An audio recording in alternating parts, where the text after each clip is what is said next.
Is there anyone out there who is a big fan of candy corn? I've never met anyone who was head over heels for the stuff. I think it's all right, but it comes in second to pretty much any other candy, in my view. Did you know that Hershey has a candy corn bar? I swear, it's like they're throwing shit at the wall to see what sticks. I've tried their candy corn bar, and guess what? It just tastes like white chocolate. The candy corn adds literally nothing. I wonder why they haven't made a chocolate pumpkin bar. Would it taste any good? Questions for later. For now, I'll continue where I left off last week. That is, with me getting shot. Weirdly enough, it didn't hurt as much as movies and TV led me to believe it would. It was similar to a bee sting, if bee stings could make you bleed out and die. My parents came to my aid, presumably yelling my name. I couldn't hear them at first. My ears were still ringing. My dad ripped off a piece of his shirt in order to create a makeshift bandage.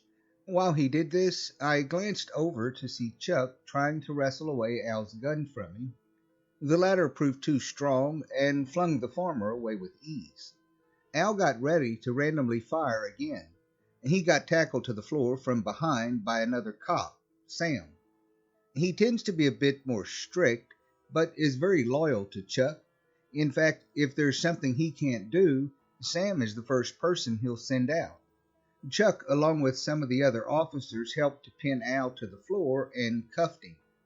One of them knocked his gun away. My dad gestured for me to apply pressure to my wound. Then he and my mom got some flashlights from Chuck and the others. We used them to navigate our way to the kitchen. By the time we got there, I could hear again. My dad found the first aid kit, and from it, he got some gauze, bandages, disinfectant, and tweezers. He then instructed me to lay flat on the counter. Pete, I won't lie, this is going to hurt like hell, he told me. What happened next was the second most physically painful thing I have ever gone through. My dad cleaned off the tweezers and proceeded to use them to pry the bullet from my arm. I gritted my teeth as the tweezers moved inside my arm. He managed to get the bullet out pretty quickly and grabbed the disinfectant.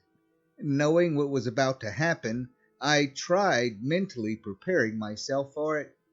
That didn't keep me from screaming in pain and thrashing when the disinfectant made contact with my wound. I managed to stop myself and deal with the pain long enough for my dad to fill the hole with some gauze and then bandage it. Try not to move your arm, my mom instructed. Let's get back to the others, my dad said. As we made our way back towards the gym, we heard screaming up ahead. I got a sinking feeling as to what the cause of this was. We approached the room with caution. Entering it showed us that Chuck was now the only officer there, and Al was gone. Pete, how's your arm? It's been better. Where did the others go? My dad asked. Al managed to get away. I sent Sam and the others after him and told them to also check on Jim. Sam returned shortly later with the others. All wore a grim expression. Neither Al nor Jim were with them.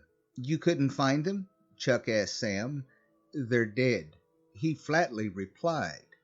What? How? They killed themselves. Jim slit his own wrist with a box cutter. Jesus, what about Al? Wasn't he still cuffed? We aren't entirely sure how he did it. From the looks of it, he died from banging his head on the wall.